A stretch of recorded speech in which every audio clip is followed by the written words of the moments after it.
গরু পেলে লাভ নাই, গরু পেলে খামারিরা হতাশায় ভোগে। আসলে এই কথাগুলো যারা বলে, আমি বলবো তারা গরু পালা সম্বন্ধে কোনো কিছুই জানে না। বা গরু কখন পেলে কখন বিক্রি করতে হবে, কখন গরু সংগ্রহ করতে হবে, কখন তাদেরকে কি খাবার দিতে হবে, কখন কিভাবে পরিচালনা করলে আপনি আউটপুট ভালো পাবেন।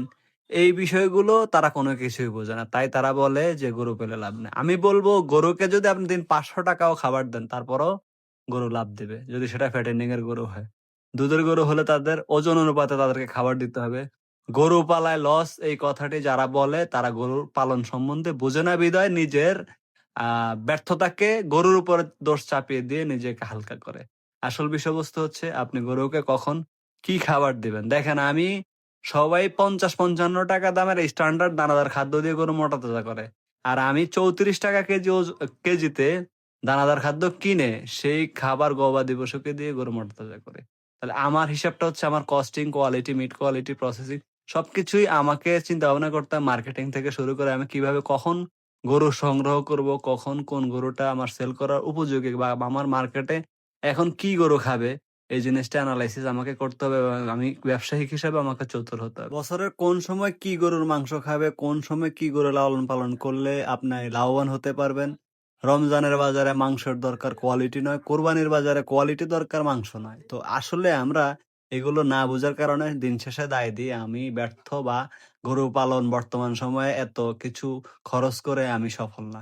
আসলে ভাই আপনি নিজে আগে শিখেন কখন কোন খাদ্য দিতে হবে, কখন গরু কিনতে হবে, কখন সংগ্রহ করতে হবে, কখন ভ্যাকসিনেশন করতে হবে, কখন সেল করতে হবে বা আপনি কি ধরনের গ্রাহককে অনুসরণ করে গরু তৈরি করবেন, কোরবানির বাজারে কোন রেঞ্জের গরু আপনার এলাকায় চলে, আপনার এলাকায় কি ৳২,০০,০০০ গরু তৈরি করলে আপনি বিক্রি করতে পারবেন কিনা? তখন কি আপনি কি ব্যাপারীর মুখে সম্মুখীন হতে হবে কিনা? এই বিষয়গুলো আপনাকে বুঝে আপনার এলাকার চাহিদা অনুপাতে আপনাকে গরু তৈরি করতে হবে। নচেৎ আপনি শুভঙ্করের ফাঁকি হিসেবে থাকবেন, আপনার শেড থাকবে খালি হিসেবে। আপনি গরু পেলে বলবেন যে আসলে গরু পালন আমার জন্য।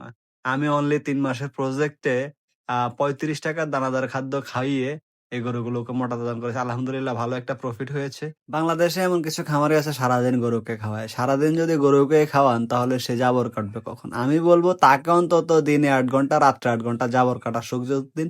মানে ঘুমের সুযোগ দিন। তার খাবারের সময় হবে ৮ ঘন্টা, রেস্ট থাকবে সে ১৬ ঘন্টা। তাহলে আপনার দানাদার খাবার ২ কেজি কম দিলেও কিন্তু সে ভালো কাঙ্ক্ষিত গ্রোথ আপনার আসবে। আশা করি বিষয়গুলো আপনার কাছে কেমন লাগবে জানি না। কিন্তু দিন শেষে সায়েন্স আপনাকে বুঝতে হবে, গবাদি পশু পালন সম্পর্কে আপনাকে মানতে হবে। সারাদিন গরু খাবার খাইয়ে মোটা-তাজা করা যাবে না। এই বিষয়গুলো মানতে হবে। আর রাত্রে গরুকে খাবার না দিয়ে রাত্রে গরুকে ঘুম দিন। দিনের একটা সময় তাদেরকে খাবার দিয়ে রেস্টে রাখুন। তো সবাই ভালো থাকবেন, সুস্থ থাকবেন, দোয়া করবেন আমাদের জন্য। ভিডিওটি ভালো লাগলে অবশ্যই শেয়ার করে দিবেন। অনেক ভাই আছে ব্যক্তিগতভাবে আমাকে WhatsApp এ নক দিচ্ছে। আমি সবাইকে বলে দিচ্ছি, ভাই আমি মানুষ একজন। আপনারা সবাই যদি আমাকে প্রতিনিয়ত ফোন দেন, আমার নামাজ, রোজা সবকিছু আছে, প্রাতিষ্ঠানিক কাজ আছে। আমি একজন মানুষ। আপনারা দিনের একটা সময় আমাকে ফোন দিতে পারবেন। সেটা হচ্ছে সকাল ৯টা থেকে বেলা ১১টার মধ্যে। আর সন্ধ্যায় ফোন দিতে পারেন তারাবির নামাজের আগ পর্যন্ত। তো সবাই ভালো থাকবেন, সুস্থ থাকবেন। আসসালামু আলাইকুম ওয়া রাহমাতুল্লাহি ওয়া বারাকাতুহু।